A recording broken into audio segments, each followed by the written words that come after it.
Alors, on a vu dans les tubos précédents la métrale congénitale, c'est une pathologie complexe parce que ça regroupe des pathologies parfois hétérogènes, de mécanismes variables, parfois associés.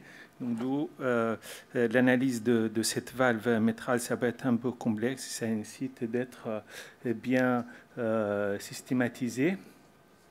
Là, je passe rapidement à cette classification de Carpentier, parce qu'on a vu que ce n'était pas très intéressant pour le chirurgien, mais ça permet quand même de s'orienter. Là, il a classifié les pathologies en pathologies fuyantes en fonction de... En fait, c'est basé sur le jeu valvulaire en trois groupes. Groupe A, un jeu valvulaire normal, et là, on a une dilatation de l'anneau et le cleft métral. Type 2, c'est un jeu valvulaire excessif, il a le prolapsus. Type 3, c'est un jeu valvulaire restrictif, on voit avec ou sans anomalie de l'appareil sous-valvulaire. Et pareil pour la sténose métrale, il a classifié en fonction de présence ou pas d'anomalie de l'appareil sous-valvulaire. Et bon, les choses ne sont pas si simples que ça parce que le deux groupes peut chevaucher. On peut avoir des mécanismes variables, parfois plusieurs mécanismes en même temps. D'où l'intérêt d'avoir une stratégie d'analyse échographique qu'on appelle analyse segmentaire qui commence par analyser l'anneau en passant par le feuillet valvulaire, le cordage et l'appareil sous-valvulaire. Donc il faut faire une analyse sur tous les étages de complexe métral en essayant d'utiliser une approche multimodalité, échographique bien sûr, pour bien décrire cette valve métrale. Donc on commence par l'anneau métral et là on sait très bien depuis plusieurs années que l'anneau métral a une forme de celle du cheval avec tout point, pointeur, tout point haut postérieur et intérieur et du point plus bas au niveau de commissure. Le diamètre postéro-intérieur qui est plus petit que le diamètre commissural. Et donc, ce qui compte à l'écho, c'est de mesurer la taille de l'anneau. Et là, on voit le guideline, le dernier guideline 2010 chez les enfants. Donc, il faut mesurer les deux diamètres postéro-intérieur, on passe à un grand axe. Bien sûr, la mesure doit être faite en télédiastole ou la valve complètement ouverte et c'est à partir de là où le point d'insertion des feuillets valvulaires. Et l'autre diamètre, c'est en 4 cavités, le diamètre commissural. Et ensuite, il faut rapporter ça par rapport aux surfaces corporelles pour calculer le Z-score. Et il faut faire attention parce que la plupart des algorithmes Z-score donc, ils sont basés sur le diamètre en 4 cavités. Comme j'ai mis ici 12 exemples. Donc, on a deux cas de figure pour l'anneau. Soit l'anneau est hypoplasique, la définition c'est Z-score inférieur à moins 2, donc ça fait un effet sténosante. Et là, ça s'intègre dans un contexte d'un bout IVG et où la question essentielle est-ce qu'on pourrait barrer un biventriculaire ou pas. Donc, la taille de l'anneau métral ou le Z-score, c'est un élément essentiel pour la décision thérapeutique, parmi d'autres, bien sûr. On ne va pas rentrer dans les détails de ce sujet. Et après, cette hypoplasie de l'anneau, souvent associée avec d'autres anomalies ou d'autres étages de complexe métral, ça va être au niveau de cordage ou de pilier. Donc, il faut continuer l'analyse segmentaire jusqu'au bout pour identifier les autres anomalies. L'autre cas de figure au niveau de l'anneau, c'est la dilatation et la déformation de l'anneau métral. Vous savez que l'anneau métral a une forme d'ellipsoïde et la dilatation, ça se fait dans la partie latérale et postérieure de l'anneau. Donc, il perd cette forme et il devient plutôt circulaire avec un défaut de coaptation, souvent central. On voit ici, c'est un vœu chirurgical, ici l'auricule gauche, ici c'est un vœu ventriculaire avec une fuite centrale. Souvent, cette dilatation de l'anneau est liée à une fuite chronique, donc ça termine par se dilater. Et de préciser ça, c'est très important pour le chirurgien pour savoir pour associer à son geste à une annuloplastie avec ou sans matériel prothétique. Ici, c'est le même patient après annuloplastie. On voit qu'on a rendu la coaptation correcte, sans sténose et sans fuite résiduelle. Donc, 12e étage après l'anneau, il faut voir le feuillet valvulaire. Donc là, j'ai mis les 3 courbes à l'échotransthoracique qui permet de faire l'analyse segmentaire de feuillets valvulaires. On sait qu'il y a 2 feuillets postérieurs intérieurs, 12 en indentation au niveau de feuillet postérieur qui définit les 3 scalobes. Donc on commence par le commissure latéral pour le segment 1 jusqu'à le commissure médien segment 3. Ce qui est intéressant, c'est l'analyse en biblanc. Donc, c'est le biblanc, c'est une technique qui permet, à partir d'une coupe de référence, ici en bas sternal botitax, d'obtenir une deuxième coupe en fonction de notre blanc de coupe. Ici, on a mis au niveau de segment 2 et là, un boulot décalé pour explorer les segments 3, pareil pour le segment 1, et aussi un vœu surfaciel qui permet d'identifier au niveau de commissure tous les segments, ici de l'oreillette et de ventricule gauche. Donc, les anomalies au niveau de feuillet valvulaire, on peut avoir l'anométral, c'est souvent circulaire, avec insertion sur la valve métrale intérieure.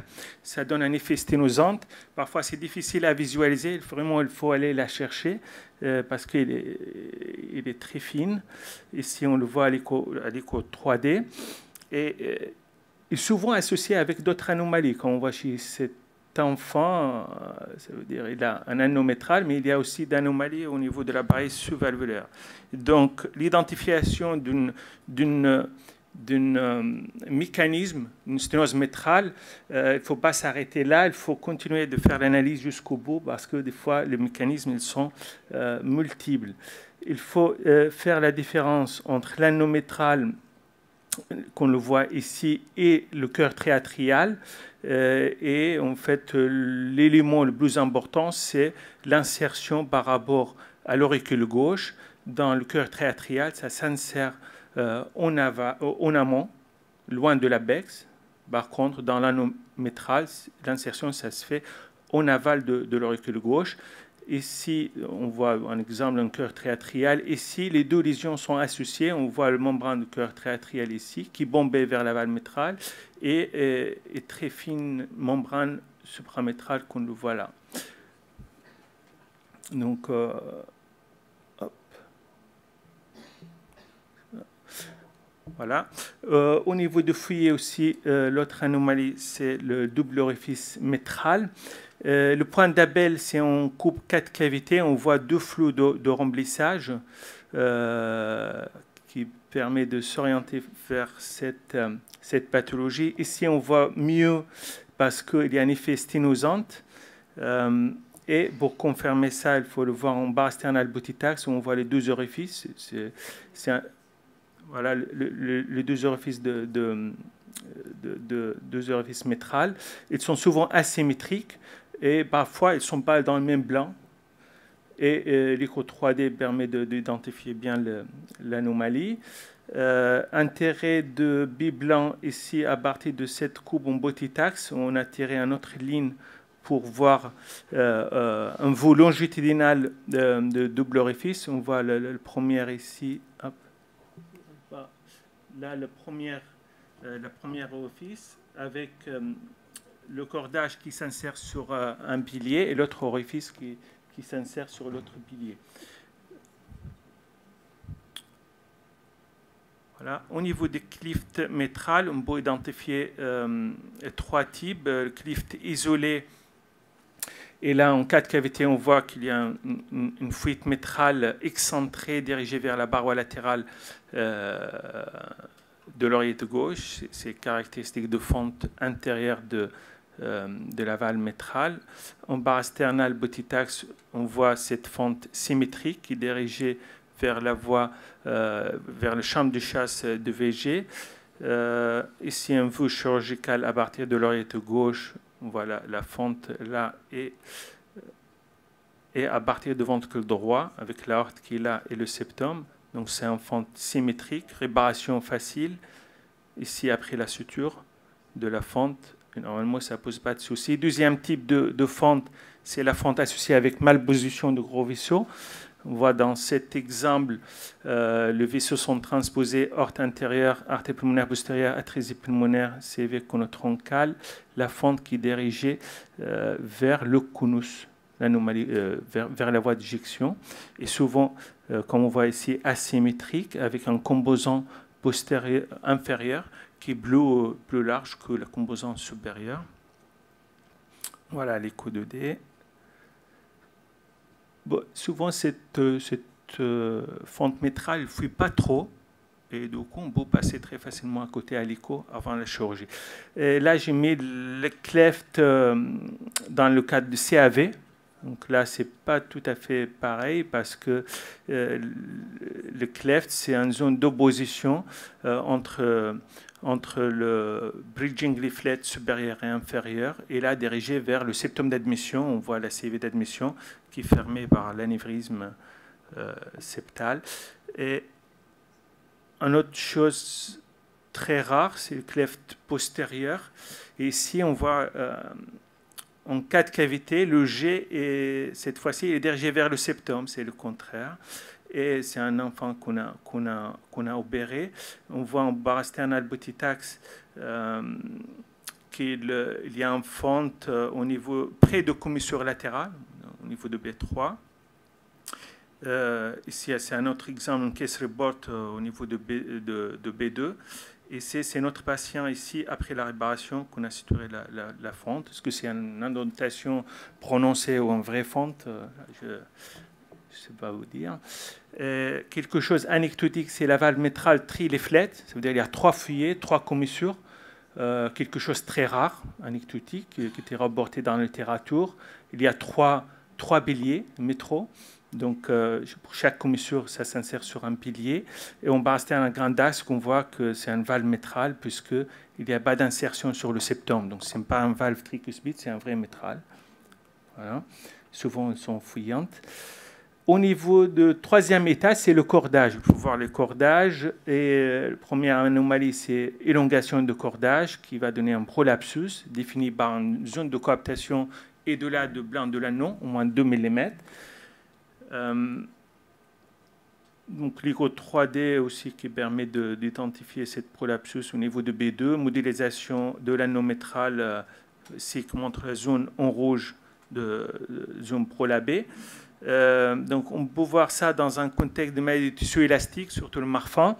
Il peut se compliquer par une rupture de cordage, une rupture du pilier. Comme on voyait ici dans cet exemple, on coupe bicavité, on voit un cordage qui se prolabe avec une fuite commissurale au niveau de commissure antérolatérale. Ici, la modélisation en 3D, on voit le prolapsus au niveau de commissure antérolatérale et en vision 3D, on voit ici le prolapsus au niveau de commissure.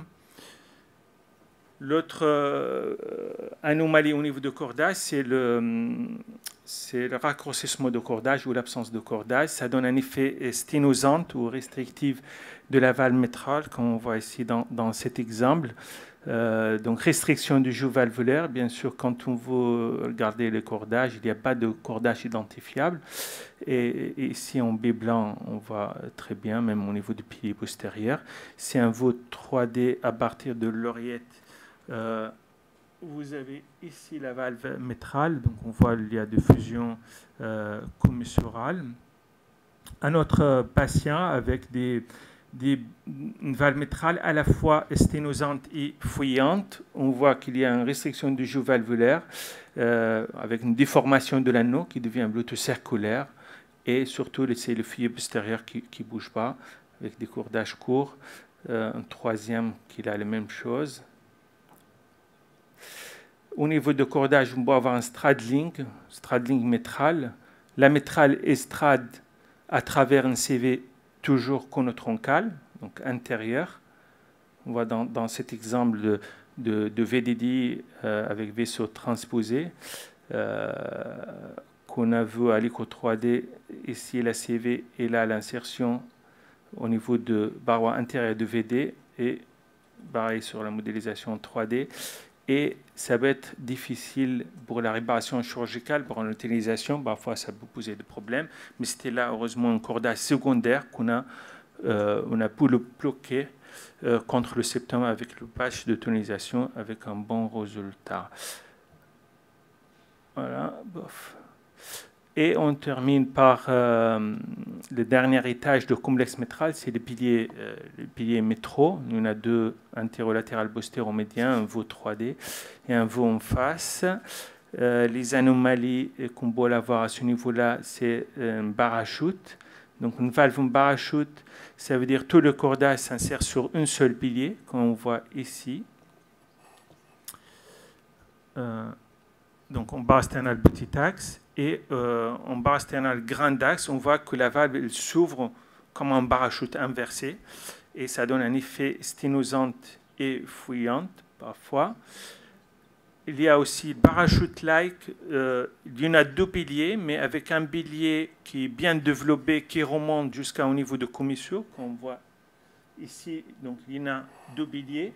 Et il y a le pilier antérolatéral qui remonte jusqu'au niveau de commissure. Le blue bar d'insertion de cordage, ça se fait, comment je peux revenir, ça se fait sur un seul pilier. Voilà, je passe. Et troisième anomalie au niveau du pilier, c'est la valve en arcade ou en hamac. Ça donne un effet sténosante. Quand on voit ici, donc, en bas sternal petit axe, on voit que la tête de deux piliers se rejoint par un bond musculaire. Et là, l'écho 3D, quand on regarde en face, cet enfant, c'est le même qu'il avait l'anneau supramétral, qu'on le voit ici.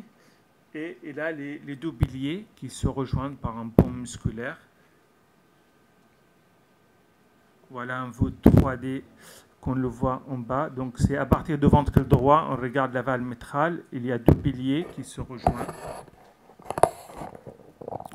Ici. Avec, sur le schéma, vous voyez, c'est le même vue échographique. Alors, je termine rapidement avec, juste pour avoir une idée, j'ai pris ce papier de Chauveau qui